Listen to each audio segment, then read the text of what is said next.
Are we about ready to start? Everybody ready? All right, we're ready. Okay, so first of all, welcome everyone to this beautiful sunny Monday, where just a few days ago we all had about 2 to 3 feet of snow, so I'm glad that we all got a chance to get out and about. Today's March 18th. We are starting the meeting at 6 o'clock p.m. Ms. Wood, would you take the roll? Mr. Brown. Here. Mr. Norris. Here. Mr. Schwartz. Here. Dr. Shank. Here. Ms. Upchurch. Here. Can I get my students to lead us in the Pledge of Allegiance? Ms.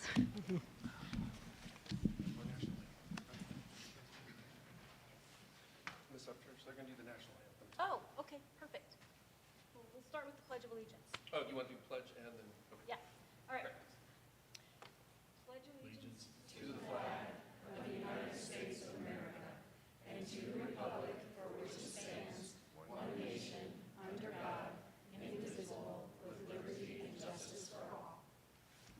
going to do both.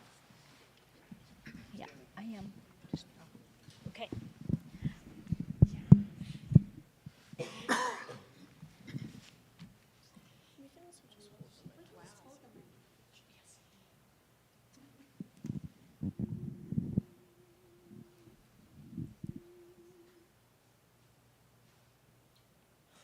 Oh, say, can you see by the dawn's early light what so proudly we hailed at the twilight's last gleaming, whose broad stripes and bright stars through the perilous fight o'er the ramparts we watched were so gallantly streaming, and the rocket's red glare, the bombs bursting in air, gave proof through the night that our flag was still there. Oh, say does that star-spangled banner yet wave o'er the land of the free and the home of the brave?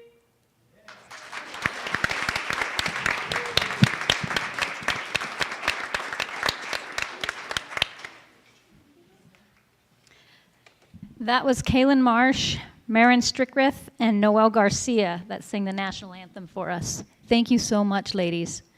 That was excellent.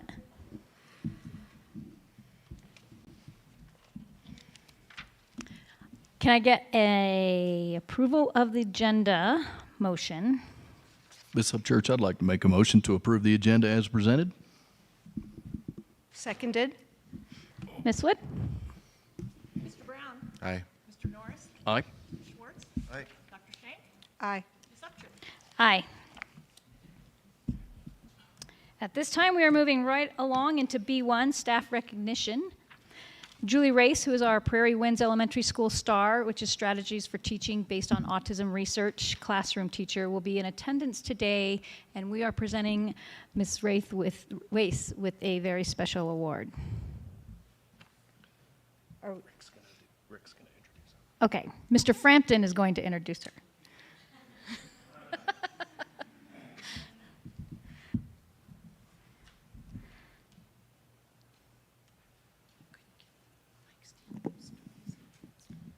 Well, this is super cool. It's going to be the first time in my life that I get to break some news before the news breaks the news. But on, what is today, Monday? On Wednesday, I believe, if we watch Fox 21, we are going to watch Julie Race receive the Remarkable Woman of Southern Colorado Award.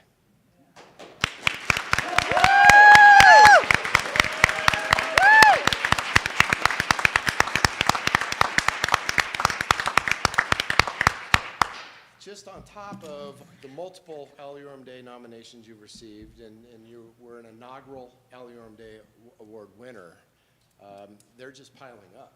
I know. They're piling up, and for good reason. It was 8 years ago almost to the day when I was interviewing for a job in Lewis Palmer. And I asked the one question to multiple folks, what's the one thing we're most proud of around here? And one of the things they said was how we take care of students with autism, especially in the STAR program at Prairie Winds. So Julie has been an icon for many years, and now the news is starting to catch on and figure out that we got something special here. A little nervous that you might be drumming up some business, but overall, we're super excited about that. Couple things.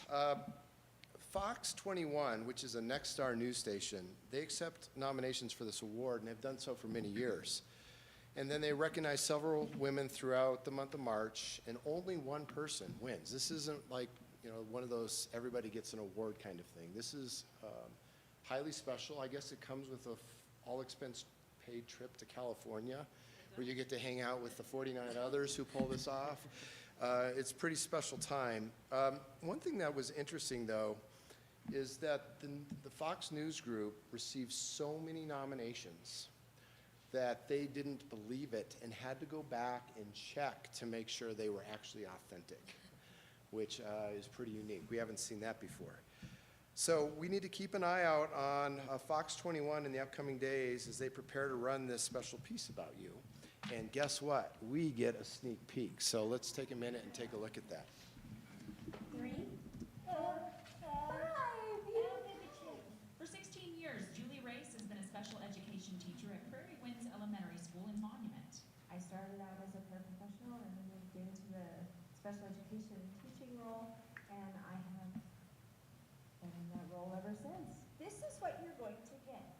You are going to build a... The STAR program stands for Strategies for Teaching Based on Autism Research. You're going to get some parts to build a swing.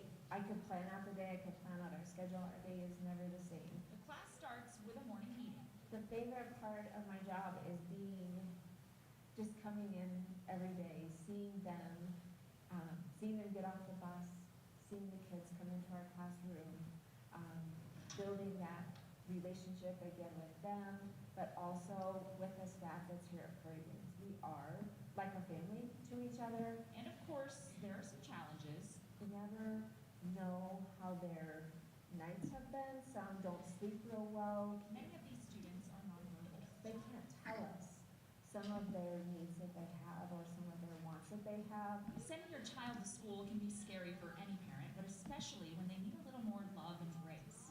2, 3. Nice job. And thankfully for these students, Mrs. Race will be with them from kindergarten through 6th grade. I love all of our kids better, and I love all the kids that I've had before. Part of that is just making sure that they know that they're cared for and having that communication with parents. Not one. To parents, Julie is an inspiring superhero and a bright beacon of light shining in a world of darkness. Not 2. Being a special needs parent is not without its challenges. Not 3. She makes us feel heard, loved, and supported in ways that are truly remarkable and impossible to quantify. But 7 parents nominated Julie as this year's Remarkable Woman of Southern Colorado. When you called me, I could not believe it.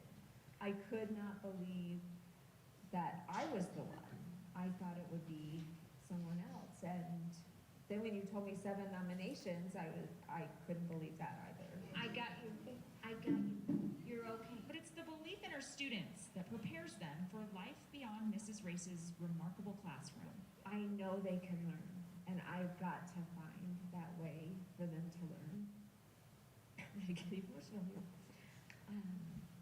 But I have got to find that way because I have the kids the longest amount of time when they're in school. I have them for 7 years, and I have to teach them ways to become independent as possible, but I also need them to know that they can succeed and they can do anything if they just try. They can do it.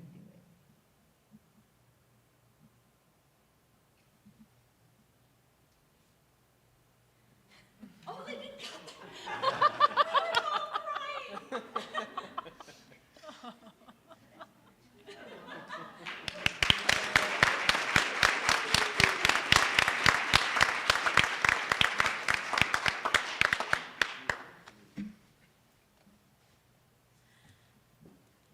I say now? Right? I think, first of all, I want to thank Eileen.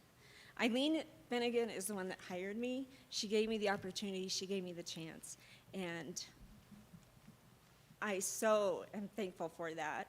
I think the district has always had my back. I've always had the support. In those early years of Dr. Marcia Braden, she was able to help me. I love my kids, obviously.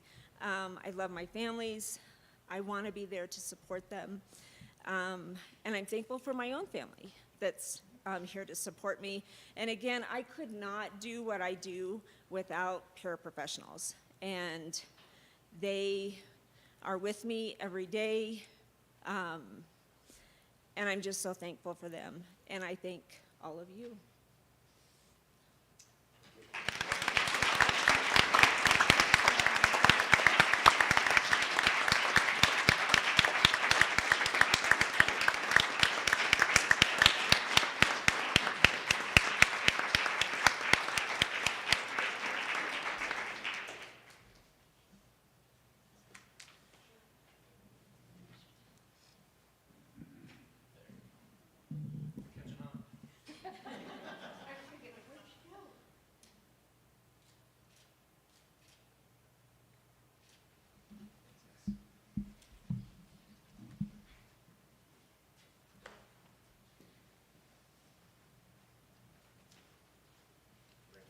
Congratulations.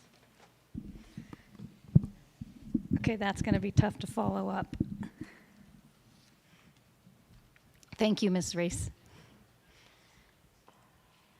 Okay, so our next item up is B2, Superintendent Farewell. And Dr. Summers, I should have had you just stand there, and you might as well just stand right over there. We're going to elevate you. He's a race 6'3". We would like to take this time to extend our heartfelt gratitude to Dr. Casey Summers for his unwavering dedication and remarkable leadership as the superintendent of Lewis Palmer School District 38. And today we have a chance to recognize and celebrate you, sir, and your 5 extraordinary years of service to our community. And first we're going to recognize you by, we have a few departing gifts for you, and then we have going to invite the public to share some departing words of appreciation with you as well. So you're just going to get comfortable. I tried to find a stool, by the way, so he could step up and elevate, but I was unsuccessful. I think he's taller than the rest of us anyway, so. I wore comfy shoes. All right, forward.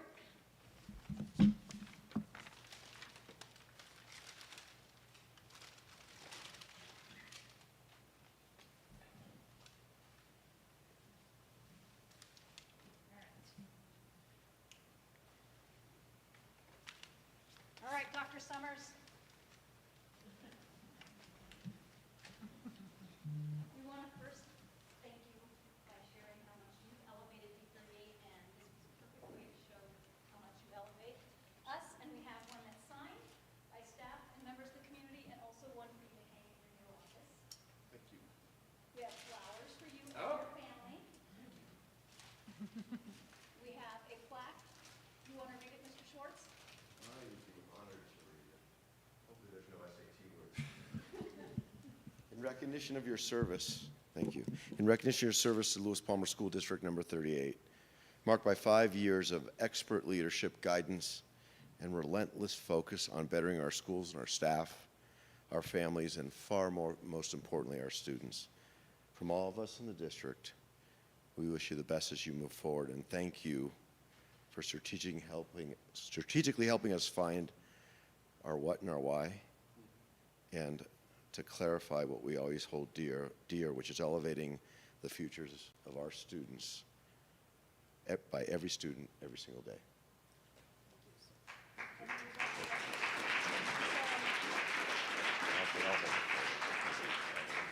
Here, we'll just, you want to get a picture? Yeah, we were going to actually shove all of Okay, this in your yes. hand. I can hold it. All of it. This is all my physical therapist let me carry. I'm impressed. Okay. You are going to make me hold. Okay. Yep, we are voting you.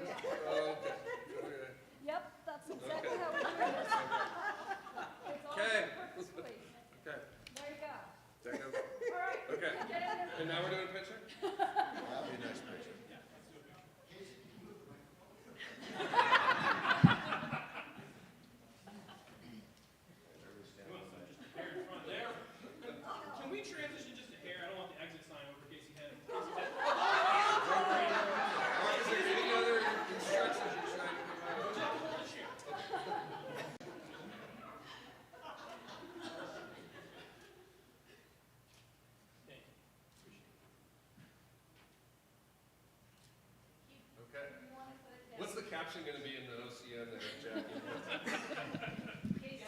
Okay. At this time, if there's anybody in the public that would like to come forward and share a few words for Dr. Summers. I know we have some folks.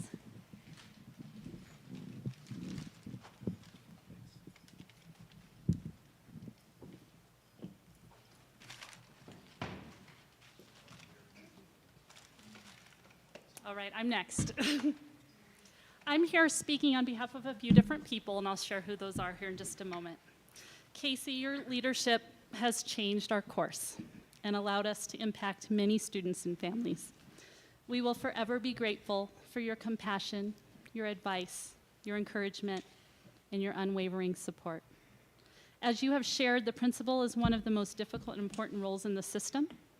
We are thankful you have helped us to discover our ability to find success in these schools and spaces. We're honored to have worked for you and alongside you. We have deep respect for you, and we are so happy for your next career steps and family steps. We have a couple things here for you on behalf of Lewis Palmer Elementary School. You're welcome. And when I speak these words, I'm speaking on behalf of all of our elementary school principals. Minnie, can you stand, please, and wave? And our district leadership team has taken some time to put our thoughts down for you. And it says, thank you for your part in our journey on behalf of our DLT team. I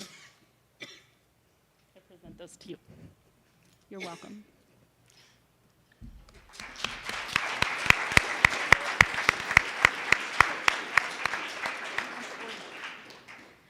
But wait, there's more. That's my line. They were all supposed to follow me. All right. The usual suspects. I'll call you Dr. Summers. We're at a board meeting. I just want to express my gratitude to Dr. Summers for being such an influential mentor in my journey here in D38. Dr. Summers and I started at the same time. Yeah, right? All right, his guidance on handling emotional conversations and connecting with educators, students, and the community has been invaluable. Dr. Summers' friendly and energetic personality has made a lasting impact on me and many others. Thank you for everything, Dr. Summers. You will be missed but not forgotten. You're welcome.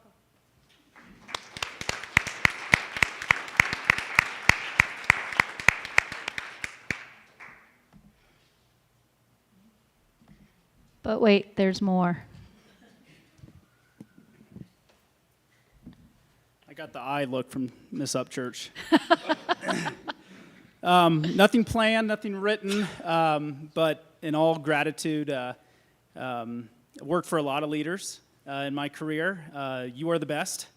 And the way that you, I can speak probably for the whole DLT, the way that you lead us and you don't micromanage us, you support us, you treat us like peers, just the respect that you garner as a leader is impressive, and I think a lot of people will miss you here.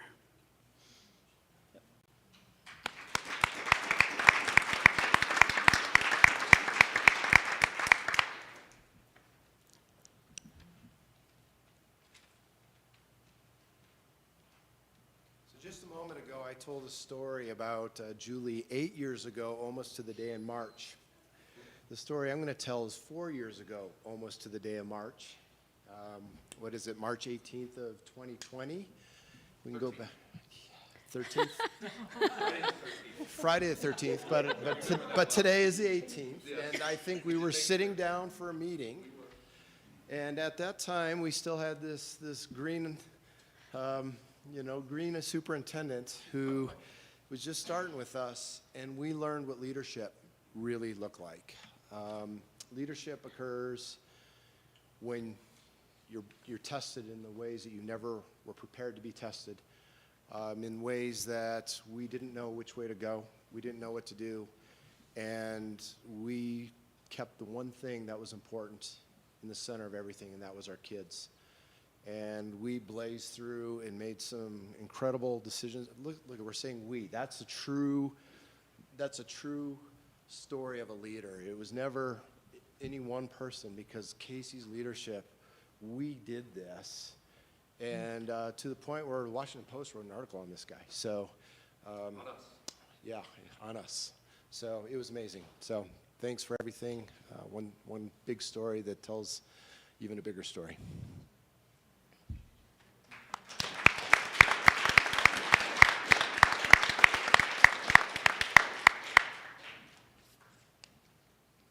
Anyone else want to come forward? Yes. Great. More looks. Completely unplanned as well. However, as a teacher and a parent in the district, I met you one of the first listening tours. I don't know if that's what you called it, but it was great to meet you and your openness to hearing all of our concerns. And 5 years, what a lot of changes you've been through. So we appreciate you being here, and I know I will miss your presence in the district. Thank you.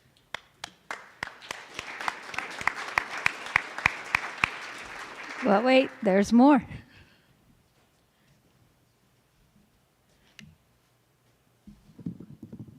So I've only been here 2 years, not even, but I got here just in time, actually, in order to have some time with you, because I've spent a lot of time over the years saying that good superintendents are hard to find, and that's after working in education, and unfortunately it proving out to be true over, too many times.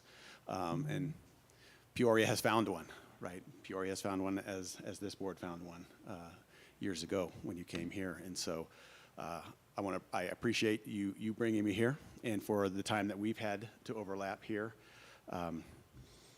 I've also said many times I'd rather have a short time with some really great people, some really great and skilled people, than several years with average. And so so this time has been very short, but been very impactful still.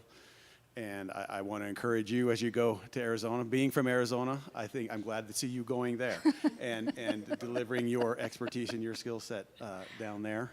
And I think we can all watch from here and with great interest and great excitement for what that community is going to receive from your leadership. So so best of luck, and I know we'll all stay in touch and celebrate each other's successes as we go.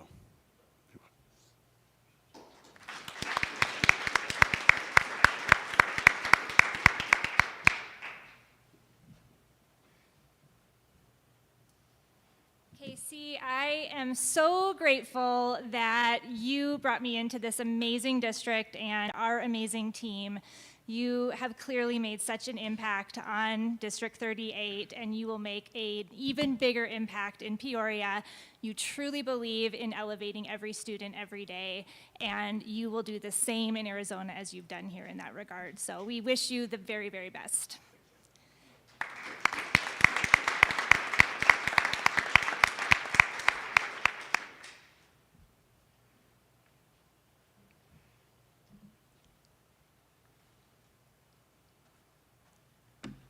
Okay, not planned at all. I just wanted to I just want to thank you for all the many conversations that we've had over the last couple of years. And one of my roles that I have within the district and listening to us, that I feel is a big thing that you've done for us, is listening to the teachers and being an advocate for us as well as the parents and as well as the students. So thank you, and wish you the best of luck with everything in Arizona.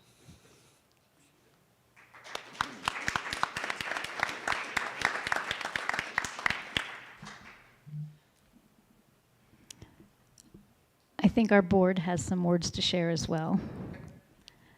We'll start at the end.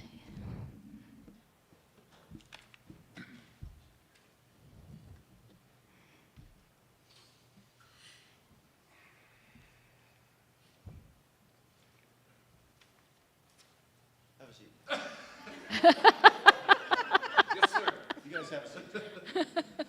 So I sat down over the weekend and started thinking about this a little bit. And Tiffany, how many years do you have on the board? Right now, how many times left? How many years? 6.5. 6.5. Not counting. Right, I'm on number 5. So I came in about 6 months or so after I started. And really, a superintendent is a CEO. She or he has to manage all the facets of the enterprise. And keep in mind, in this community, Dr. Summers walked in 2019 into a somewhat contentious environment. And I won't use the word turmoil, but there was lots of things going on in many different directions from many different foundational areas. And what I noticed he did that was so valuable was he became a power listener really fast. And he understood the value of not just hearing people, but actually asking the second and third level deep questions so you can understand what's driving their comments. And he did that in a way that migrated us to a quality academic institution that does a lot more than academics. But what he did that was so valuable was he broke it into 5 or 6 or 7 particular jobs. And I was going to just take a moment on each of those to give people an understanding of the magnitude of the undertaking that he took and excelled in. So job 1 clearly is safety, right? We live in this horrible, horrible era. And he has taken us through a continual process to very quietly upgrade every single facility in the district, make it more secure with lots of help from a great team. And so far, we've made it pretty well through. And anything can happen in any day, but nothing is more important than our kids and our staff and our citizens. As we always say, on any given day, we have about 1/3 of the community in our buildings. So that was job 1. Job 2 is academics. And it's so good here, we always run the risk of taking it for granted, and he made sure we never did. We'd have little blips in literacy, move very, very swiftly to fix it, put different curriculum in place, and within 12 months, the team was able to reverse a negative trend back into a positive, while the rest of the country is still going negative, right? And that's the mark of a quality leader. The other piece was to create a well-rounded students. There's a lot more than academics that goes into becoming a quality citizen. And the district team under Casey's leadership focused hard on academics first, but still high-quality extracurricular activities, whether it was on the athletic field, in the theater, in debate, in barobotics. This district, as small as we are compared to several others, continued to excel at the state and sometimes national levels. And our kids move on to do good things because of that, because it requires more than purely academics. The other piece when he came in was morale. Lots of people will argue correctly that the DNA of the district or its culture is phenomenal. The minimum standard of good is excellent in most places around the state. But morale was tough. We had a teacher and still have a teacher pay problem. Independent of that, in the last 4 years, our teachers are making 20% more than they did 4 years ago. We still have a ways to go. But morale is better. Where's Alicia? Alicia, how many principals and senior level employees have we hired in the last 90 days? You got 7 seconds. Go ahead. At least 5.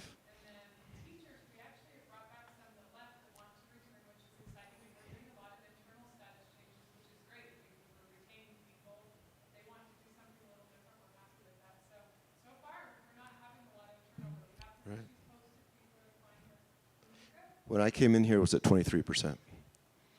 And those openings might have 1 to 3 candidates. And you had, what, 20 to 32 for each role? We always say, watch what they do, not what they say. What those candidates did says this is a good place to be again. All right? That's a major transition, and we thank you for that. Job 5, figure out a way to do it anyways. There's this great thing in corporate America called the art of the and. That's when you go to your employee and you say, I need you to do this too. And they say, I don't have any time, you're not paying me to do it. And they go, I know, but you're so smart, you'll figure out a way to do it anyways. Well, with executives, there's no one to tell you to do that. You just have to do it. Actually, sometimes I did, but I usually left skid marks on the way out after I said that, right? So he did. And the best example is the most horrible example was COVID. I spent hours and hours and hours trying to figure out which districts around the country had the most student-facing hours during the pandemic. Nobody would record it for obvious reasons. But we had to be in the top 5%. And it was so good that at a national event where Dr. Summers was stood up for doing best practices, a Washington Post reporter came up, spent some time with him, and then flew back and spent 3-4 days here and did a national expose on what we were doing right. And if you look at the other districts that had kids out of school for over a year, you can imagine the makeup time and the lost time. And the younger they were, the harder it was for them to get back into that zone. That was a huge, huge impact on our community that we can never repay you for. So thank you. The last one, job 6, actually there were 2 more that I thought were valuable. Job 6 was, how do you walk into a place that's doing good, but it's a turmoil, and upgrade the team? Nobody there was working here in 2018. We had some good people. We had some people that had been probably in the chair too long and needed a new challenge to be refreshed. But these people are taking us to a new level. And you know the mark of a good CEO or a good leader, right? They should be able to step away from their organization for 6 months and no one would ever know it. And that's what you've built here. And that really matters. The last job of any good executive is to embrace disruption. Disruption should be a tool. Since we don't control it, we have to figure out how to make lemons out of lemonade. And every time something wonky happened, I would get the phone call between 6:30 and 7:30 in the morning between Highlands Ranch and Monument. And it was, you won't believe, da-da-da-da-da-da-da-da. I will spare you the adjectives. They were all clean. Yes, as far as you know. But the point is, without a lot of coaching, he found a way to realize that while things are upside down, this is our chance to get something big done. And we went on, and we did things like upgrade all the facilities quickly and change out the technology for safety reasons. And I could bore you with 6 or 7 other major things. But there are things that you only do when you have an opportunity, and the opportunity was a disruption. So, in summary, here's the bottom line.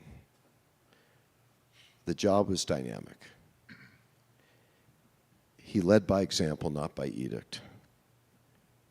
The quantity of care that you showed is and continues to be genuine, and that's really your unique differentiator.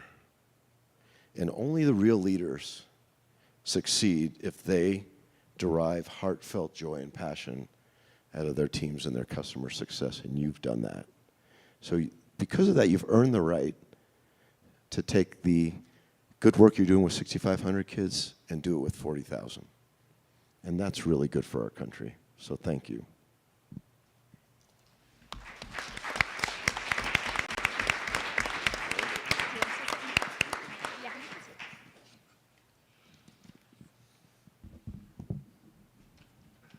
Mr. Brown?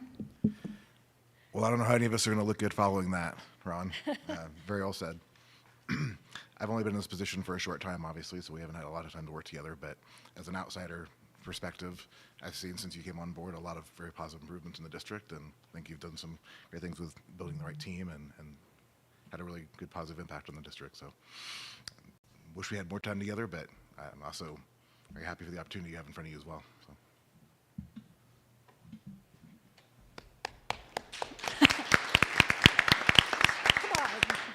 All right, Dr. Shank. Both Dr. Summers and Vicki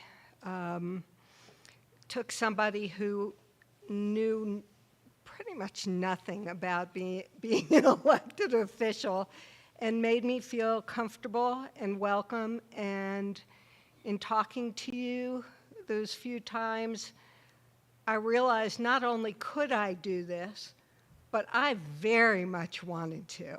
And I knew I wanted to intellectually before, but just in conversation with you, I knew it was very important, and I just thank you. You're a very gracious, open person. I can't help but believe that where you're going is going to respond to that really quickly, because that's in short supply. So thank you.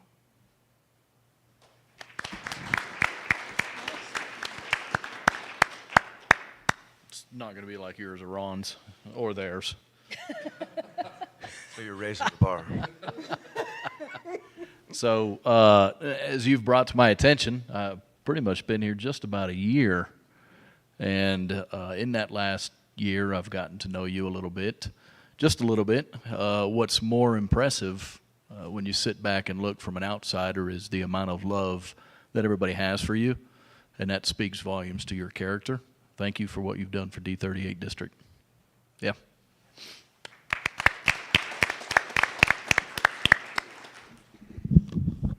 I'll stand. Am I sitting or standing? Mine's not quite as robust as Ron's, but I wrote a letter, just like I did before. I wrote a letter to you. But I also want to say thank you, because something I learned when I first got on this board was the importance of turning the me upside down into we. And that was absolutely shared, that it is a team. So here's my letter to you.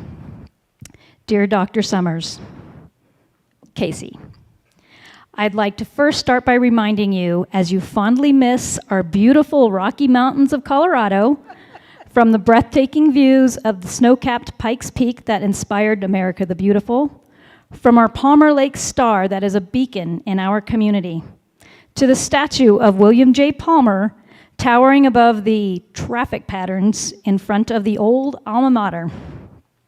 And on behalf of all the many thousands of students and staff within the districts and the schools that you have been a part of and that you have served, please know that you have left an educational and leadership legacy along the Pikes Peak region, the Front Range, Colorado, and beyond. Dr. Summers, your tenure has been nothing short of inspiring. Your commitment to being a fearless leader with the servant's heart has been an inspiration to watch, and it has left a legacy and a mark on our district. Your vision, coupled with your tireless work ethic and desire to get the job done, has propelled us forward, setting us on a trajectory towards continued excellence. One of the hallmarks of your tenure has been the strategic plan that you have helped to put in place here in D38. Your foresight and strategic thinking have provided us with a roadmap for success, guiding us through challenges and opportunities alike. Your ability to bring stakeholders together, listen to diverse perspectives, and forge consensus has been instrumental in shaping the futures of our schools and our students. Your motivational leadership style of empowering others to grow, explore, listen, and learn has certainly pushed me, as I'm sure it has pushed many others, to bravely be a better version of ourselves. But perhaps what truly sets you apart, Dr. Summers, is your unwavering dedication to championing student success. Every decision you've made and every initiative that you've spearheaded has been rooted in the belief that every student deserves the opportunity to thrive. Your passion for education and educators, coupled with your genuine care for the well-being of our students, has touched the lives of countless individuals and families in our community. Beyond this, you have also tirelessly worked on behalf of the broader community. Your leadership has fostered partnerships, strengthened relationships, and enhanced collaboration between the district and the community at large. Your presence has been felt far beyond the walls of our schools, making a positive impact on the lives of so many. Dr. Summers, as you embark on the next chapter of your leadership journey, please know that your legacy will endure long after you have settled into Peoria. Your leadership has set a standard of excellence that will continue to inspire us for years to come. On behalf of the Board of Education and the entire Lewis Palmer School District 38 community, I extend our deepest gratitude for your service, your dedication, and your unwavering commitment to our students and to our community. So thank you, Dr. Summers, for 5 remarkable years of leadership, service, collaboration, and friendship. Thank you for ensuring we never rest on our laurels.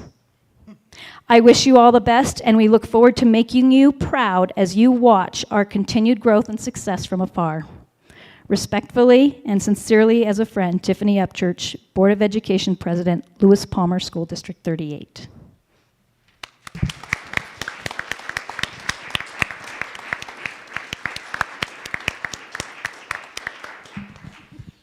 Oh, you get that one. This is my turn. Or this one.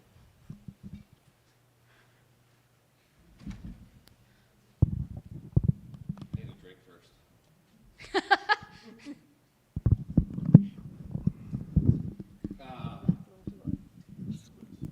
Wow. I did prepare some comments, but I think I'm just going to speak from the heart.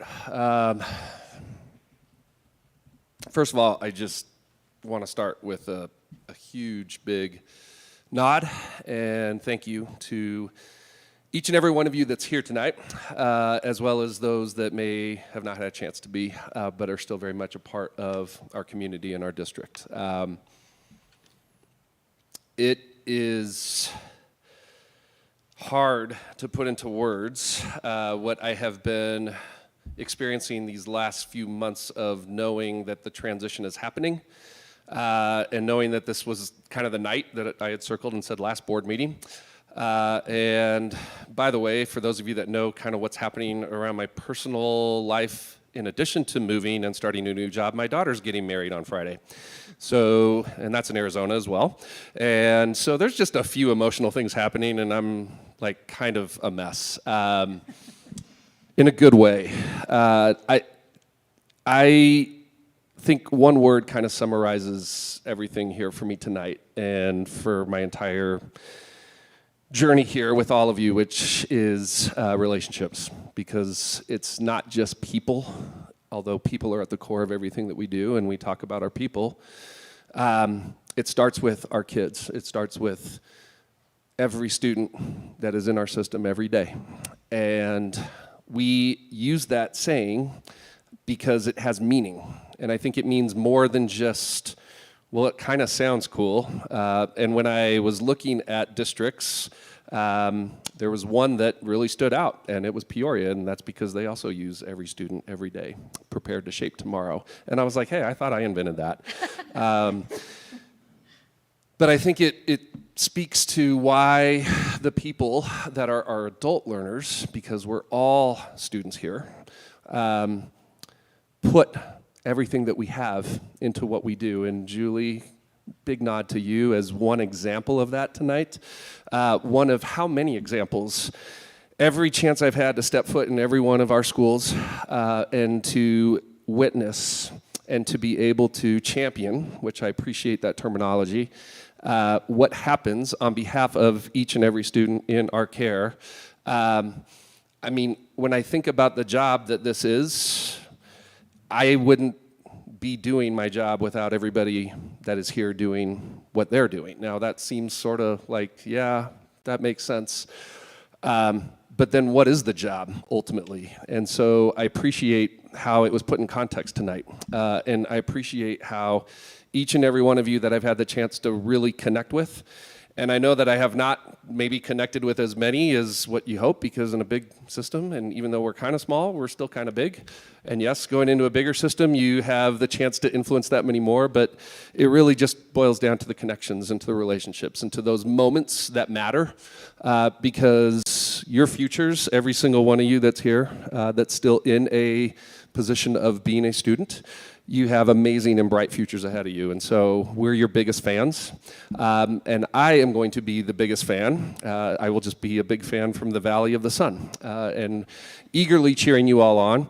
I appreciate that, yes, we've accomplished quite a bit, and that is totally a we accomplishment, certainly not a me exercise. And to do it with a team, and I'm just going to start briefly with that team that's sitting against the wall over there, that puts up with me, and I think I put up with you guys too. It's a good mutual relationship. We push each other. I think last week I asked the question, hey, what's one word that can summarize our team? And I don't remember what all those words happen to be, but the thing that continues to come back and focus me every day is what we are resolute upon. Because we are focused on doing the right things in the right way for the right reasons. And then to see many of our principals and administrators and the leadership that they bring every single day on behalf of their teams and what they do on behalf of their teachers and what teachers are doing on behalf of their students, I mean, that's the community feel. That's what it's all about. And this district does it extremely well. To a point where, yes, I think I've asked myself the question a few times, are you kind of crazy? Because it's a really good thing. How do you leave a really good thing? But as I've also shared with this team, good things aren't necessarily always meant to last forever. Because you take that good and you keep taking it with you and you keep moving it forward. And there is a term that I think I've used in a professional development or two, and I'm going to continue to remind myself of it and remind others. And it's a South African term. It's sawubona. And that is a greeting that you can extend to any group that you come into contact with. And what it means, essentially, is I see you. But not just I see you, we see you. Every person that you have been touched by or had the opportunity to be influenced with. And that is a lot of people in the course of my career. And thank you, Ms. Upchurch, for the wonderful walk down memory lane, because that goes all the way back to my time as a Colorado Springs kid.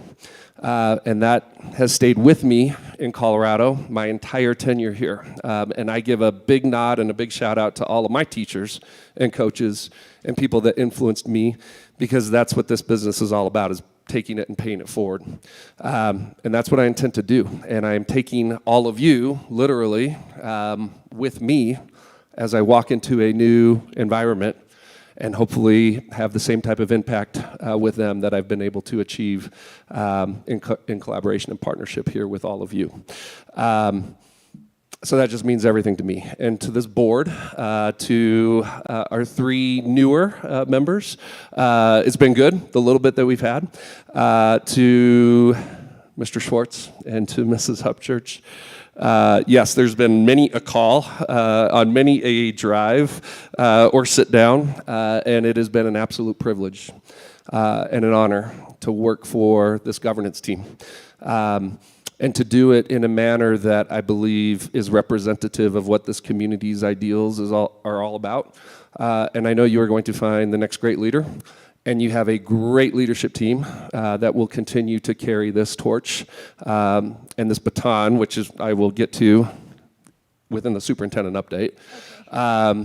Because you pass it along. You pass everything that you are gifted with, and you do the best you can to share that with those that take it and run with it from here. And again, I think, well, I could keep going on about this team and all these amazing people and wonderful experiences. I just can only sum it all up again by saying it's been really, really an honor and really humbling to serve in this capacity. So, whew, I think with all that, I am going to just say, until I have the chance to be back again, I will not be a stranger to Colorado. I will not be a stranger here. And when I do pass through, I look forward to catching up, saying hello, and seeing how things are going. So with that, I will sign off until I sign back in.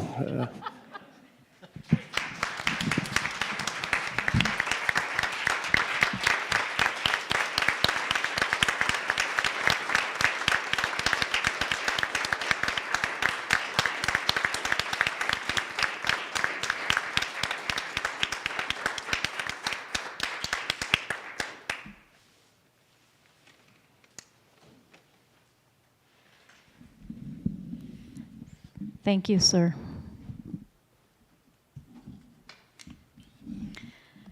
That's the majority of our meeting. Our next item is B3. We have Palmer Ridge High School performance. So March is Music in Our Schools Month.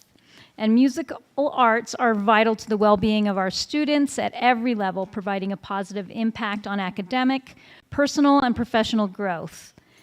And the Lewis Palmer School District 38 music instructors work diligently to ensure a comprehensive program from kindergarten through graduation. So in recognition of the outstanding music programs offered in D38, the Board of Education is going to be signing a proclamation honoring music education. And we also have some very honored and special guests here tonight that we are honored to have your presence. And I'm going to let you guys introduce yourselves. But the Palmer Ridge High School Wind Ensemble Saxophone Quartet will be performing Andante Cantabile from String Quartet. Did I get that right? Okay, yay. I'll go ahead and come on up, guys. And while you're setting up the proclamation, it's very quick. Ms. Schenk, would you like to read that proclamation while our students are setting up? Absolutely. Resolution proclaiming the month of March as Music in Our Schools Month. Whereas for nearly 40 years, March has been officially designated by the National Association for Music Education as Music in Our Schools Month, encouraging communities across the nation to focus on music education. And whereas music education is part of a well-rounded education for every student, as outlined in the Every Student Succeeds Act, and whereas the purpose of this celebration is to raise awareness of the lasting positive impact of music education on the academic, personal, and professional growth of our students, and whereas music education shapes the way our students understand themselves and the world around them, allowing for a deep engagement with learning, and whereas Music in Our Schools Month reminds us that the school is where all children should have access to music, whereas music educators, students, and communities throughout Monument demonstrate the importance of quality music education programs to the lives of young people, and whereas the state of Colorado joins our music students, educators, and communities in celebrating the power of music education, now therefore let it be resolved, Lewis Palmer School District 38 does hereby proclaim March as Music in Our Schools Month and encourages our citizens to celebrate and acknowledge every day, but especially each year during the month of March, that music education is an essential part of every student's well-rounded education. I'm going to have them introduce themselves really Please, quick for us. Hello, I'm Bonnie Claire Patterson. I'm Sophia Mattia. I'm Haley Byrne. I'm Connor Lewandowski. I'd love to thank you all for letting us show you our music and let us play for you. This is the Palmer Ridge Sax Quartet.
Maybe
without your stands, but you can just hold the instruments.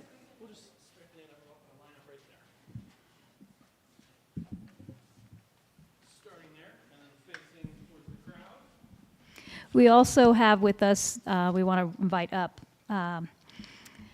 Lee Meyer, our Lewis Palmer Middle School vocal music teacher, and Nathan Norris, our Prairie Winds Elementary School general music teacher, who are also going to speak briefly. And if you guys would like to get in on the photo as well. And all of our music educators. Where's our music educators?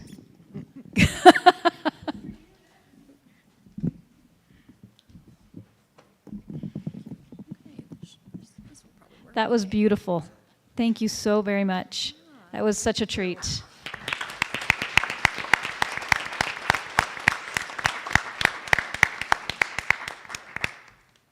So I'm Lee Meyer. I'm the choir teacher at Lewis Palmer Middle School, and this is Nathan Norris, and he is the general music teacher at Prairie Winds. And we are just here on behalf of all the music teachers in our district, just to highlight some of our accomplishments that we've got going on, and to give a few student quotes as well. For almost 40 years, the National Association of Music Education has designated March as Music in Our Schools Month to raise awareness of the power music education has on students and communities. Music has a lasting positive impact in our lives and our students.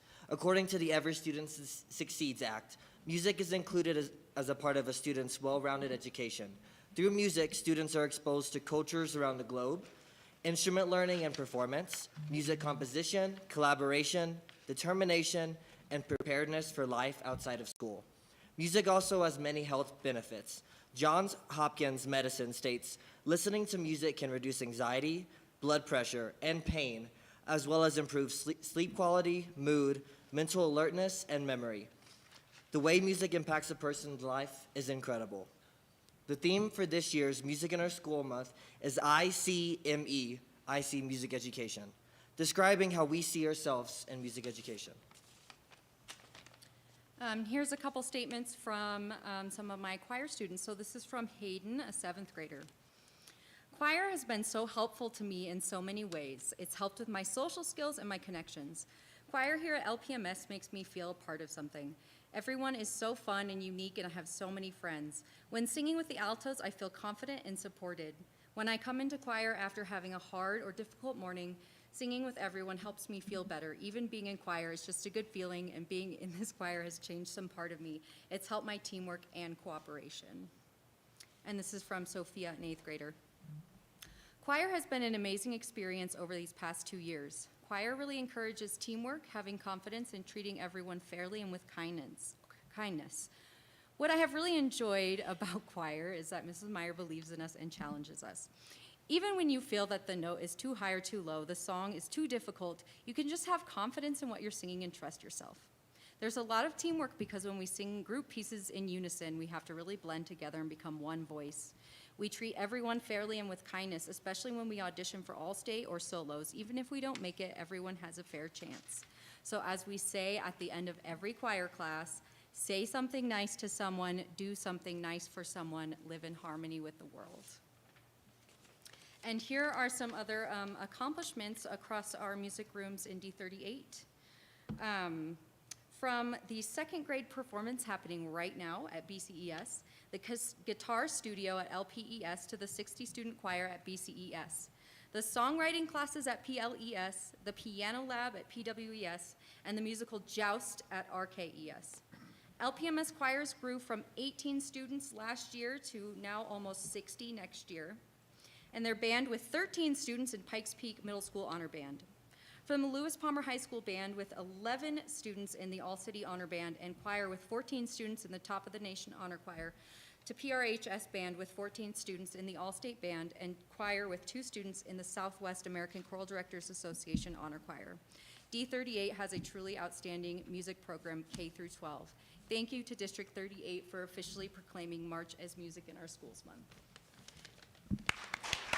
Stay right there. I'd also like to invite, we have one of our music teachers from Monument Academy with us as well. I would like to invite all of our music teachers up. Can we get a picture with all of you guys? Dr. Summers, you want to be in one last picture? Of course.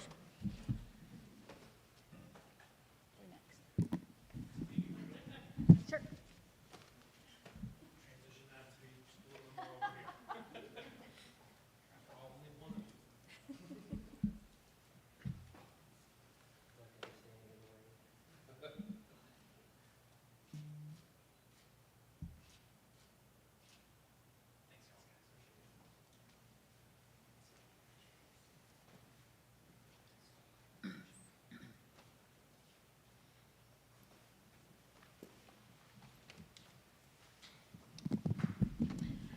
All right, well, our next item on our agenda is we're still on B4. So we have some of our Lewis Palmer High School students with us, Marin and Aaron, and I'm going to let Ron, Mr. Schwartz, would you like to introduce our student liaisons? I would be honored. So in keeping the tradition of sharing what we do with the most important part of our district, our students, we're honored to have both Marin and Aaron from Lewis Palmer High School with us today. To my left is Marin. She's a junior and vice president of student council. She's also on varsity cheer, an officer in LP theater and a performer, National Honor Society, and aspires to become an orthodontist someday. So keep an eye on your smile. She'll be there to fix them. To my right is Aaron. He's also on student council, and he's the student council secretary and a junior at Lewis Palmer High School. He's significantly interested in robotics and competes with us on the Barobotics team and Key Club and National Honor Society, amongst many other things. So first of all, welcome, and thank you for joining us and investing some time out of your very busy schedules. Secondly, I think that the students have a small presentation that they wanted to go through as well. And for those of you in the audience that may not have seen this before, we always ask that if there's something they want to share with the board and the community, that we provide an opportunity for them to do so. Who would like to drive?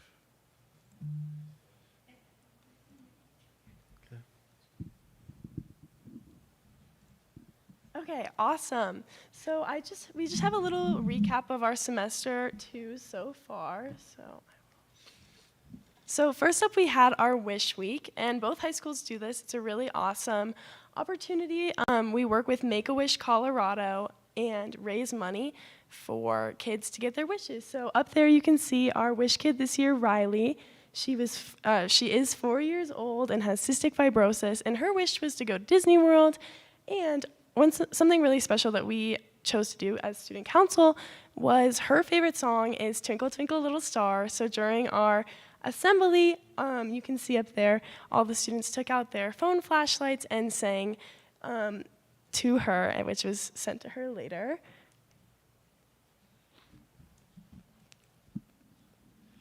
So we did a few things to make this Wish Week really successful. The first one was we sold t-shirts that would glow in the dark during the assembly, because we really just wanted to make it very special. And we sold them throughout the week, and they were a big hit. We also held a Give Back Night at Texas Roadhouse, which was popular as always. And I'm trying to see what that says. There we go. We hosted a glow-in-the-dark dodgeball night, which was very popular, as you can imagine. This year, we raised the most money our school has ever raised for Make-A-Wish Colorado, and getting all the way up to $11,440, which is just really awesome and something to celebrate for sure. And then we just have a couple other celebrations school-wide. Our speech and debate team brought home the state runner-up trophy. Both of our boys and girls basketball teams made it to the state playoff bracket.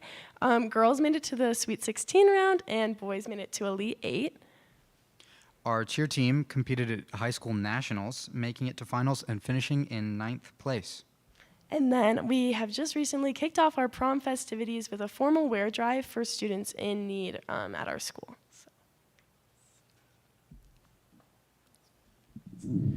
Thank you both very, very much.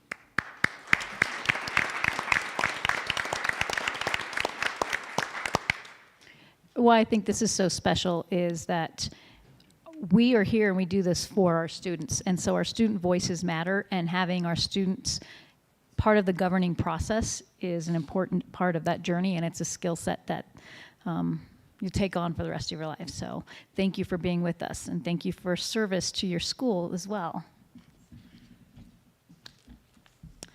Okay, so, and just as a reminder, I do need to correct something. Our student liaisons they do not have a vote. They are just part of the deliberation and the dialogue. So I just want to make sure that that is clear. Not for you students, but just put it out there. Okay, so our next item is public comments.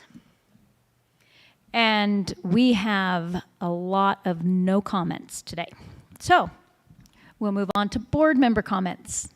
We'll just go straight down the line. Does that work, Mr. Schwartz? Yes, I have a lot of no comments. I have nothing to add either. I actually have a comment. So as I said earlier, I'm new and there's a lot to learn, and in addition to thanking Dr. Summers for helping me get over the hump of can I do this to knowing that I will. I also want to thank our board president, Tiffany Upchurch, who took me under her wing to go to the Capitol, and we met our legislators. And Tiffany, thank you. You've been a wonderful mentor, and I'm looking forward to more of that. And all of this makes me very excited about doing this. So thank you. Thank you. Ms. Norse? No comments here. All right, well, I'm going to be very brief. Thank you. And just share two past experiences and celebrations and kudos from our school district, and two that are upcoming.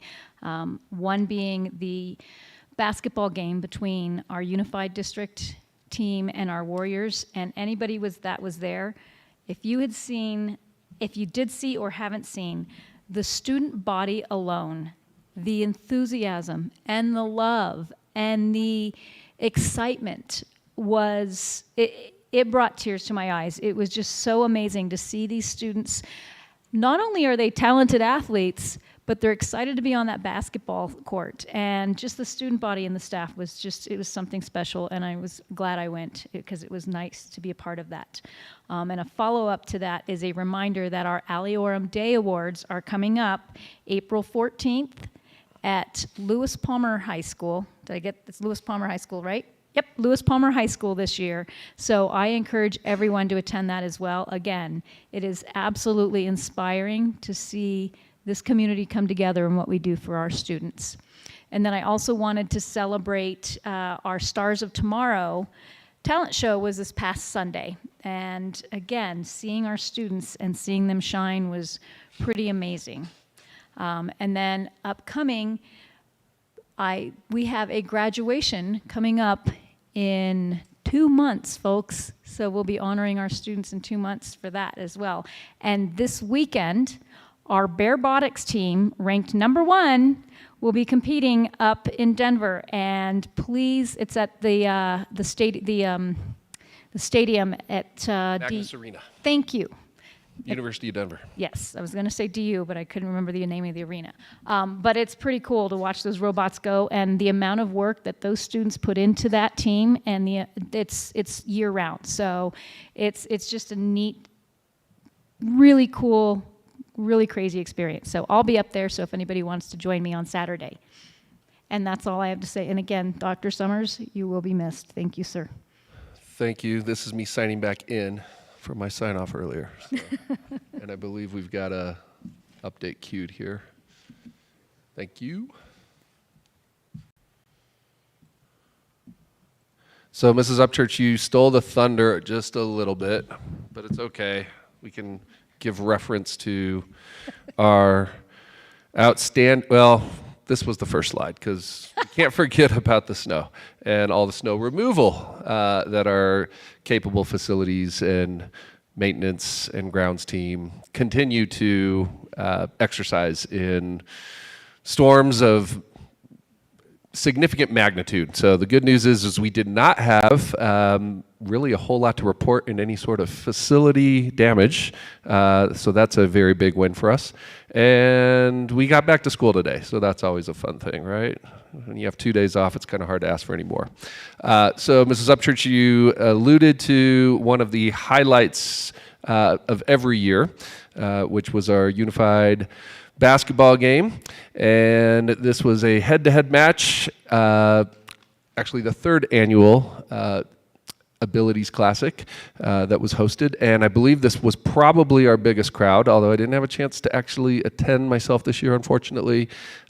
We had incredible support and turnout from our Palmer Ridge Palms and Cheer team, as well as both of our men's basketball teams, both high school key clubs, Palmer Ridge High School Student Council, Palmer Ridge High School Choir, and the Monument Academy Pep Band. So I think just about every, well, maybe not every, but several groups that were there to support.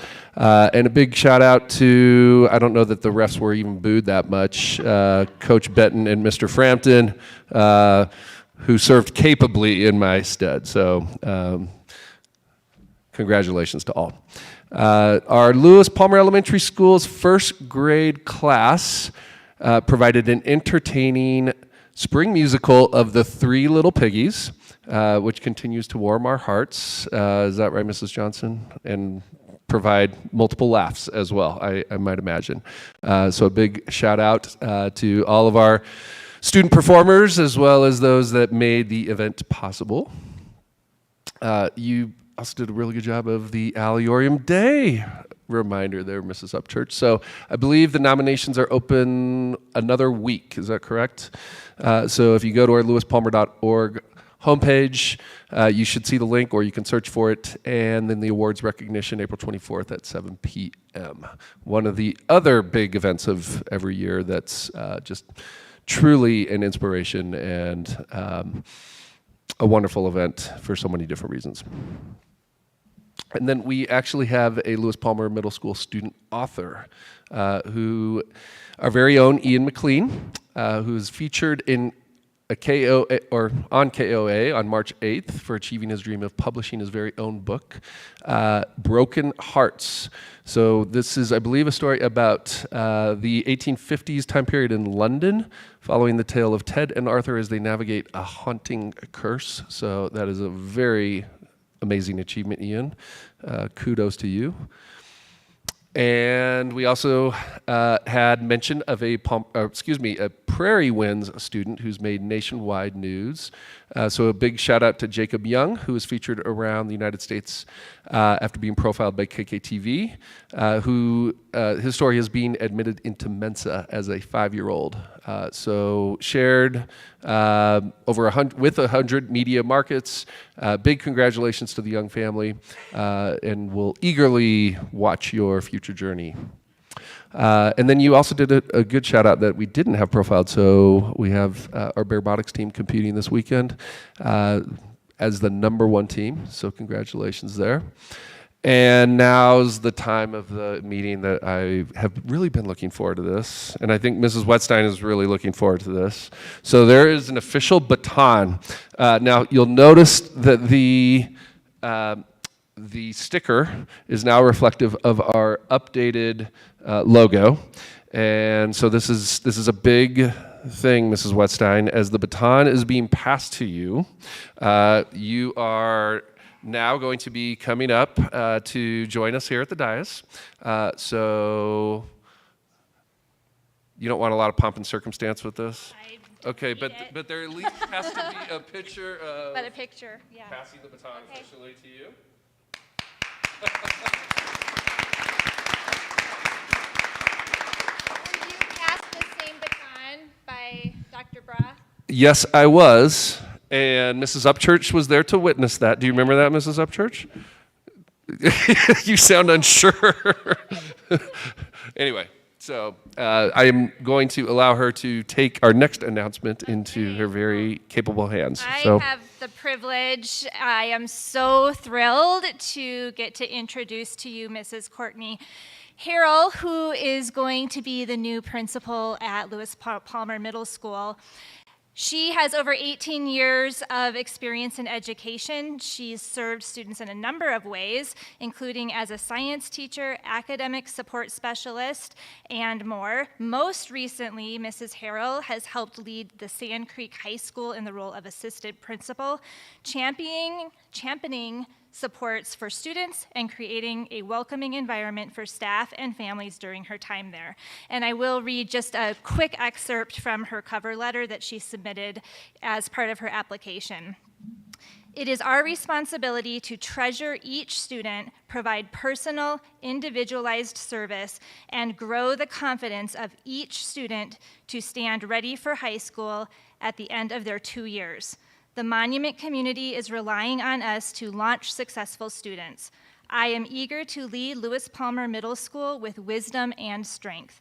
My contributions will be sincere and empowering. I am excited to serve the entire community. And she was so excited when we offered her the position last week, Wednesday, that she showed up for her first day of work unofficially today and spent the entire day meeting with teachers, going through classrooms, meeting with the staff, and so we're just so thrilled that she's here with us. So now we get to take another picture, I think, right? Yes. almost. Not almost. yet. Okay. Before it's all said and done, yes. But yes, do you want her to come up to the mic? Yes. Okay. Some of us are shorter, so. That's all right. Some of us are taller. That's all right. Thank you so much. I appreciate and I value the opportunity that's set before me and the trust that this community is putting in me to touch every single one of our students in the entire district at some point in their career. Like Amber had said, I was super eager, and so I spent the entire day at Lewis Palmer Middle School, and I am so happy to say that we have a leadership team with such incredible caliber. Our teachers have high engagement activities for students, that our instructional coach is strategic and intentional, and most importantly, our students are warm and welcoming. They are full of questions and energy, and it has been a true honor to be able to serve even just for 7.5 hours today. So thank you so much from the bottom of my heart. I am proud to be a new member of this community. Thank you. Thank you. Stay right there.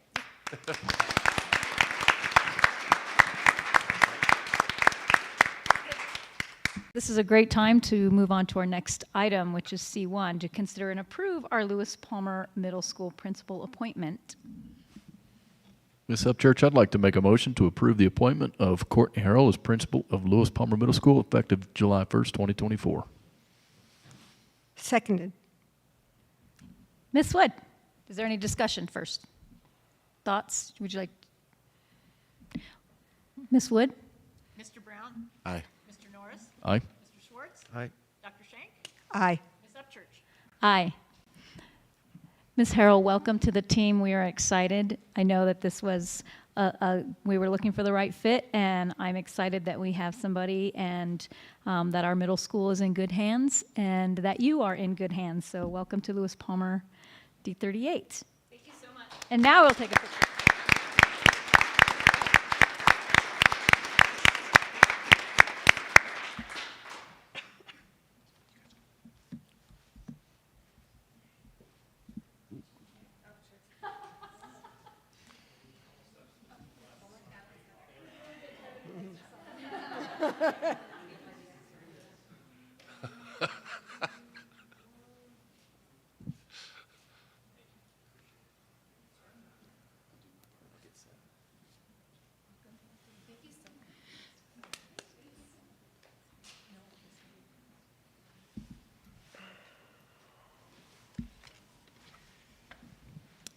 And with that, we're going to move on to C2, and we're going to welcome Mr. Ridgway up. And Mr. Ridgway, I want to say congratulations. I want to be the first to say it. For those that don't know, Mr. Ridgway had, and Mr. Schwartz, you were up there as well, I believe, and Ms. Welch, you were there, and Ms. Wetstein, were you there? So Somebody had to hold his briefcase. So the initiative that we've been, that Dr. Ridgway, I'm trying to give you more. I like the promotion, yeah. That Mr. Ridgway has put together, that you testified in front of the Senate Education Committee, and that passed unanimously. The Senate, it's passed unanimously, and today it passed through the House Education Committee unanimously. So congratulations, sir. Now it's on to the floor. Thank you, yes. Well done. Yep. Well done. And it could all be done by the end of the month, so. If I may, Okay. we should describe what the "it" is that was passed. Yes, well, I was hoping Mr. Ridgway would. Are you going to take a minute on that? You want me to do it, or are you going to do it? Feel free. Yeah.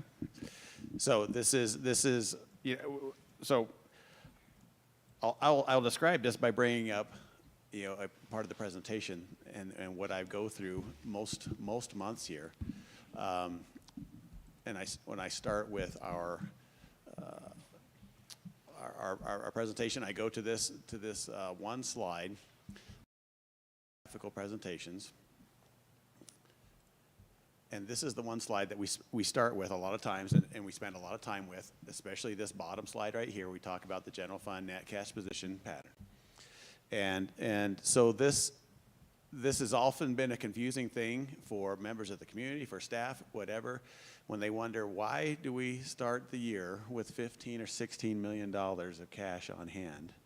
And then why do we go ask for a mill levy override or a bond or whatever we might do when we have that kind of cash on hand? And what the reason is because of the annual cash flow cycle that happens throughout the year. And so we get to this low point, which we just passed here in February. So because our revenue has not come in on the same sequence as our expenses go out. And that means that we have to have cash on hand to make it through this low point of cash flow before property taxes start coming in the second half of the year, and we start the whole process over again. So once we have the chance to explain that, of course, it makes a lot more sense. But we've been struggling with this, and I mean the collective we, education, Colorado education, have been struggling with this situation for quite a while. And so we decided to write a bill this year that will change the payment of state share and move it away from the months of March, May, and June when we are receiving property tax payments, and instead move it forward into the other months. So this whole V shape, if we were to connect to the top of all these columns here, this V shape will now flatten out. And that means this initial bar and this final bar of the year don't have to be as big to manage that cash flow cycle. So that is the technical aspect of what we were looking for and what we've been able to accomplish so far. And as long as we pass the House floor probably later this week, then since without amendment especially, then it will go to the governor for signature. Great. And we've had some groups that have had a favorable recommendation as well with that. So that's not the good part. The good part is we get $8 million out of it. One time. That's the good part. So Yes. I particularly have been having several spirited conversations with Dr. Summers and Mr. Ridgway about freeing I'm up. Dr. Ridgway now. Mr. Summers and Dr. Ridgway, our former superintendent, who's no longer in the seat. Demoted. You are now. I'll sit in the audience. You want to do my windows and lawn anytime. The good part is 8 million reasons to do this. that's small because it transcends the state. And the net total of the dollars, this is so important, especially for those in the media that choose to report about it, is 2/3 of $1 billion cash available to be used for our children and their education systems on a one-time basis, not reoccurring. It didn't cost the state a penny, didn't cost us a penny. We just moved from lumpy to smooth, and we didn't have to fund our own lumpiness anymore. Try to write that one in OCN. But it's so significant because we've been sitting on the kids' money for years and years and years, and that is not going to happen anymore. And we are going to invest that money in these kids so they have more opportunities when they graduate than they did last year and the year before that and the year before that. And they will be in a position to have far more choice than they do today. And that's why we do this. Thank you. Well said. So your presentation is finished, so. No. Dr. Ridgway, you may be seated. Taking me on to that, yes. Please, Dr. Ridgway. And actually, one other thing on this, it's not law yet. It should be law. There's very few things that could ever stop it. But either Mr. Ridgway or I will announce it when it becomes law, hopefully in the next several weeks. It's very rare to have unanimous support from both chambers, bipartisan support. I don't believe there's a single legislator that has voted no. How many bills can we say that about thus far this year? Yes, that's significant. Yeah. It means no matter what side of the aisle they're on, they care deeply about our kids. And that's a really good thing. Okay, Mr. Ridgway. And with that, Dr. Ridgway. I'm never going to let that down. Mr. Ridgway, please. Okay, so in this item today, I have four documents loaded in. I'm only going to really spend time on one of them. That should be the 24-25 budget development presentation. This is something again that we will build on meeting after meeting throughout the course of this spring here. We'll talk about as we do work and as we get assumptions validated, we continue to press forward into developing a full budget that we will consider in June here. So I will kind of start us where we left off last month, last meeting, which was trying to identify how much of our new money next year we'd want to turn towards pay changes going into the 24-25 cycle. And I left off with this proposal at that point, which I probably would still say this is all still draft. This is all still work in process, but really based on the information we had at that time, looking for a 5.85% average across the district change in pay this year based on a 6% change in per pupil revenue. So the next step for that is to look at our segments, the segments of our staff that we have. And we do it this way because yes, we have 800 plus employees, but we have specific pay schedules for two of our large segments, being the licensed segment and the classified segment. And then we don't have pay schedules, although we handle pay changes as if there is a pay schedule in place for the other two segments. And so what we want to do is manage, especially the pay schedules, propose a change in the pay schedules that, given where our staff is at currently, would all come back to the same final result of a 5.85% average across the district number. And so that's the work. Fortunately, this is something I was able to do during snow days. It was really dive into this and do all this work that I probably wouldn't have been able to do until spring break or something. But what I have here is again, for each segment, proposing specific aggregate change amounts based on individualized calculations for what every single employee is at and how they would matriculate from one schedule to the next, from 23-24 into 24-25. And then what's important, of course, is to identify which fund, which source of money those changes will be applied to, meaning what happens in the general fund versus what happens in either the grants or particularly the food services fund, because those are separate revenue sources, also UPK. And so I will cut short to the story that 5.85 is what I was aiming for, and 5.85 is amazingly kind of what ended up coming out when I did the work this week, and that would be proposing by segment changes as follows. So 4.9% was what we were targeting for license for the teacher pay schedule, and it's coming out at 4.92 right now is the draft. 9% average changes for classifieds, coming out at 9.08%, and then 4.7 for Prof Tech and 3% for administrator base pay. This is all done under this general strategy that I have here at the top, which is to say that we want year-to-year pay changes to have this kind of pattern of folks making higher dollars to have a lower percentage change, folks making lower dollars to have a higher percentage change. And that's the way that we can balance it out. Because if we tend towards one or the other of those, if we take only a dollar change and try and give everyone the same dollar change, well, that kind of disenfranchises half of the staff that are higher paid, that may have been here longer, and so that because a consistent dollar will result in widely different percentage changes. If we had the same percentage change in contrast to the same dollar change, then we kind of get the opposite effect, where beginning new employees feel like they're never really catching up in their career, and because the percentage amounts that higher paid, more veteran folks are going to far outpace them and far outdistance them, so the gaps will get wider. And so we're trying to aim for this middle point of a blend of those two things that's a little bit harder to explain, maybe a little bit harder to understand, but it's really the best resting point for us so that everyone can achieve a balance. Sir? It also creates an important dynamic for long-term future longevity of our district, which is it continues to attract younger teachers. And if we maintain the quality of the culture that we have here, they'll stay their whole career. We want to, yes, exactly. We want to do both. We want to be able to maintain and hire new employees. We also want to be able to honor our veteran employees, and we don't want to do either at the expense of the other, right? So we want to look for that perfect blend. Any questions on that?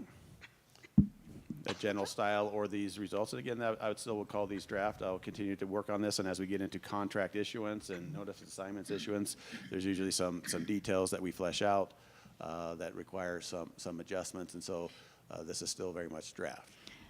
Question. Yes. Have you discussed this, or has this been shared with the staff collaboration committee?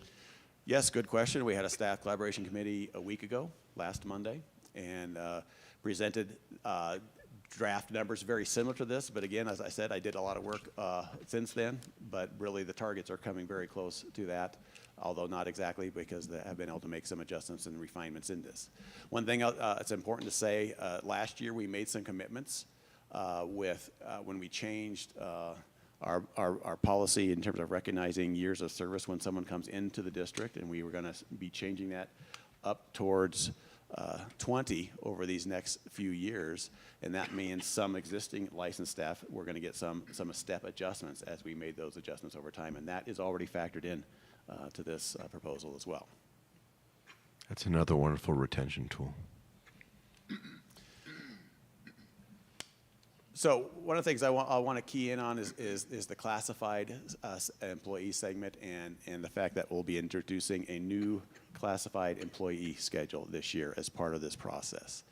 And the reason that we'll be doing that, I want to demonstrate by looking at this, and not to see any of the particular numbers, but what you see here on this current version of the classified schedules, you see a lot of gaps where there's nothing there, and that's because this isn't really a single classified schedule that can be worked with comprehensively, strategically. This is really a conglomeration of individual schedules that are set up next to each other, and so it doesn't really function well for a strategic purpose. And so be looking at building a new schedule this year, which I have a big fat draft on here because I'm not really ready to reveal or finalize what it is, but I just want it to be able to be seen from a picture perspective that really every cell in here is filled out, and every cell is mathematically specifically mathematically calculated to relate to the other cell, so that when we would take a single change, like changing what is our basically our minimum wage for D38.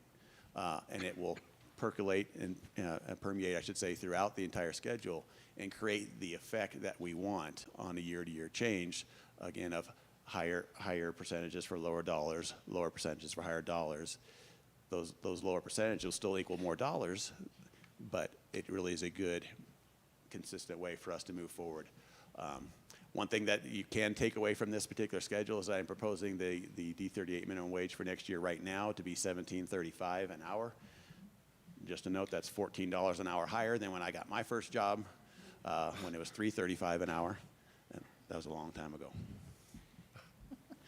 So that's the kind of the high level perspective that I wanted to show you on this, and again, just to emphasize that the work will continue on this before it gets finalized. But I want you to know that this is the direction that we're heading for. Any questions to that? Yes. Yes. When do we think we'll have the final numbers from the state? When do we think we'll have final numbers from the state? That's a good question. Every year it's a good question, and we kind of wonder. You know, last year we got it more in the line of April, and so I'm hoping for something along those lines as well. And that, of course, is what would affect the per pupil revenue rate. Will that 6% rate that I'm starting with now be validated? Or will it be adjusted up or down from that?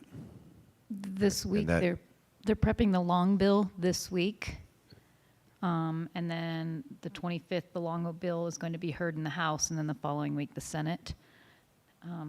And then April 8th is what they're aiming for. But my point in asking the question was, as we look at this very simplistic document in front of us, yes, I'm kidding. Yes. It's a very likely to be positive impact on our employee pay, and it will be effective likely August 1? Yeah, or July 1, depending on which cycle they're on. Okay, right. And so that, as long as we get the statutory figures from the state by sometime in May or June, then we can make that happen, right? Definitely, and we'll get a good approximation that we can rely on before then. Within 1% or 2. Yes. Yeah. So that's terrific. Thank you for doing something upbeat for our people. You're welcome. Thank you. And as part of this transition from the 2 classified pay schedules, it will be, again, it's a manual. I've already gone through every single employee once. I'll do it probably several more times to make sure that it makes sense for every single employee. So every employee will be manually placed on the new pay schedule. Ranges will be created so we have all special education paras on the same range appropriately. We'll have all bus drivers on the range appropriately, and we'll be placing employees specifically within a step on that range. And so again, every single person will be reviewed multiple times, and as we communicate that in terms of either the contracts or again the notice of assignment, we'll have some language that will explain that transition to them.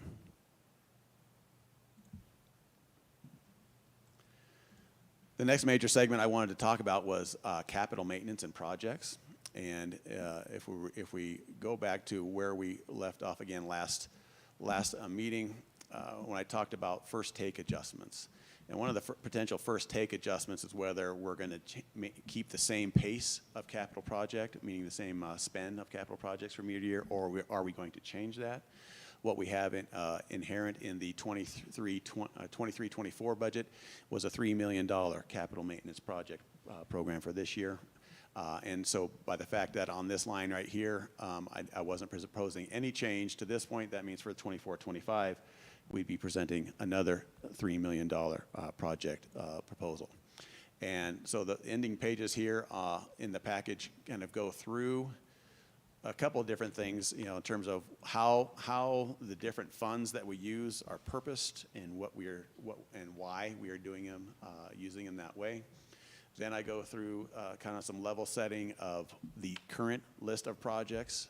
So a year ago, we were sitting here talking about these various projects for the 23-24 year, and a vast majority of those have been completed. And last year we had prepared them in 2 different groups, the 1A and the 1B list of projects. And then what happens every single year is stuff happens. and things come along that we don't have planned for. That's why in each of the individual proposals, we had contingency lines. So we had contingency last year of 200,000 in the 1A group and 175,000 in the 1B group. So that's a level of contingency, something right around 10% that we want to look for.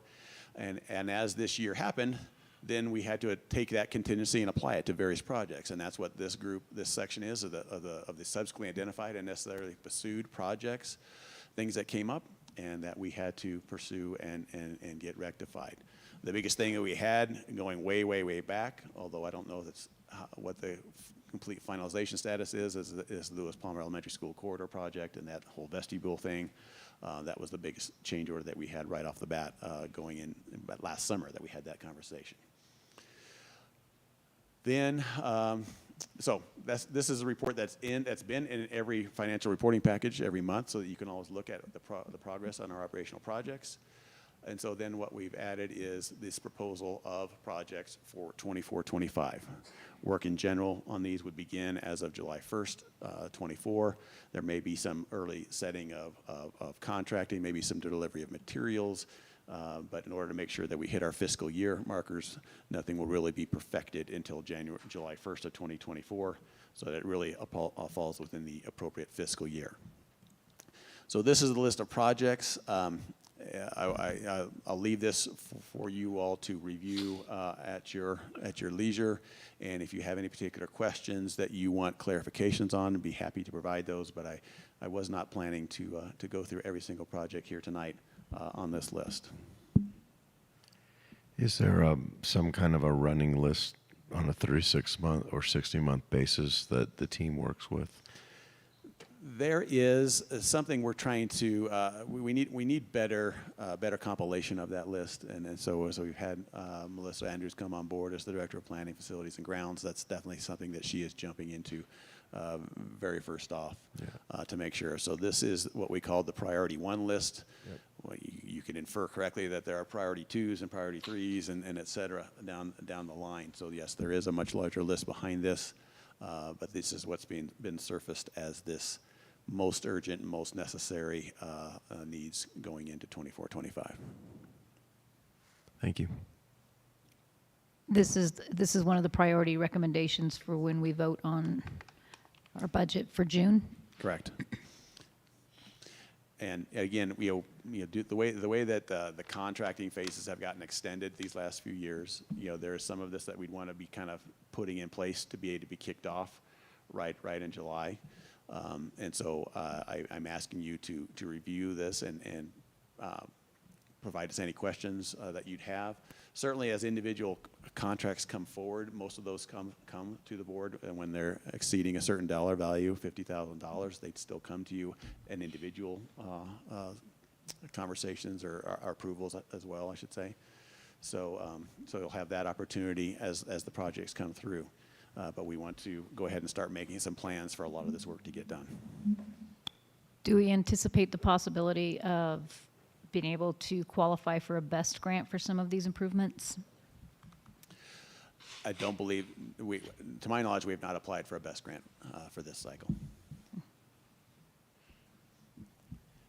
And the BEST program is in serious trouble at the state level, so the likelihood of us being able to receive anything significant in the future is probably greatly diminished.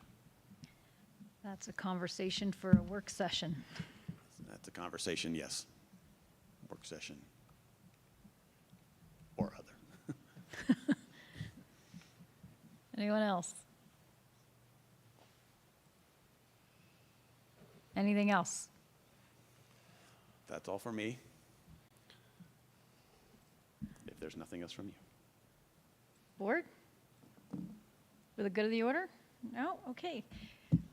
Thank you, sir. Okay. And I would encourage my fellow board members to look some of the other slides and presentations on there, and anybody to look through them, because there's some really good information that you can glean from there too. Okay.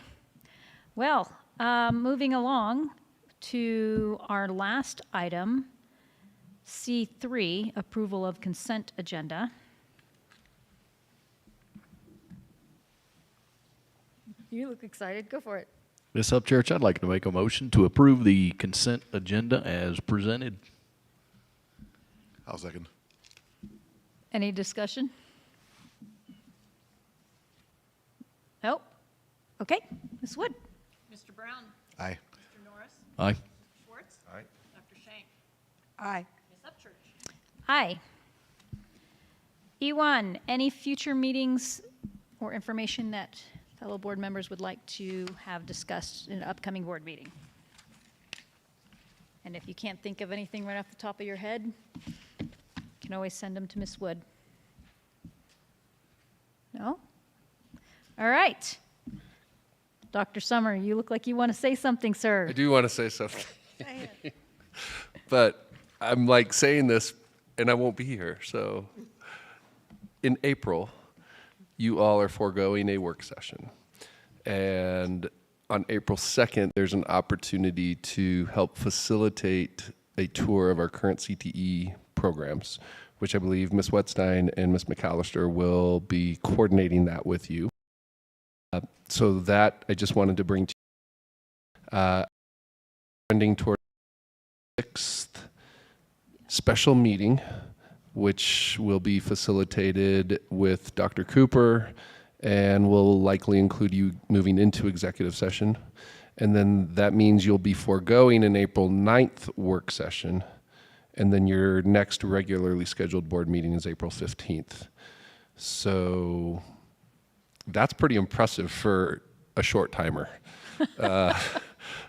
Also, it's a team that like just reminded me, this is what the board agenda is and the schedule is looking like for you guys going into April. So I just thought I'd mention that so that you all were Have that on our on that wavelength.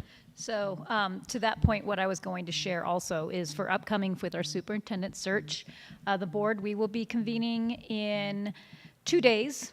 On the 20th, from 1 to 4, we'll be in executive session to narrow down our search. From there, the committee, the search committee, will be meeting to advisory committee on questions for the upcoming public forum. The upcoming public forum is April 4th. That's here in this room at 6 o'clock. And that will be the finalists, and everyone has an opportunity to share their weigh-in on the pros and the flags that they see for each candidate.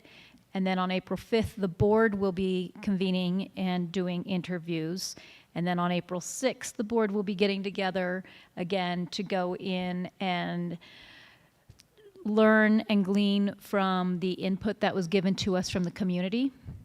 From the April 4th forum, and then we will use that information as we deliberate on our decision. And then the next superintendent of D38, which will start on July 1st, will be hopefully announced at our April board meeting.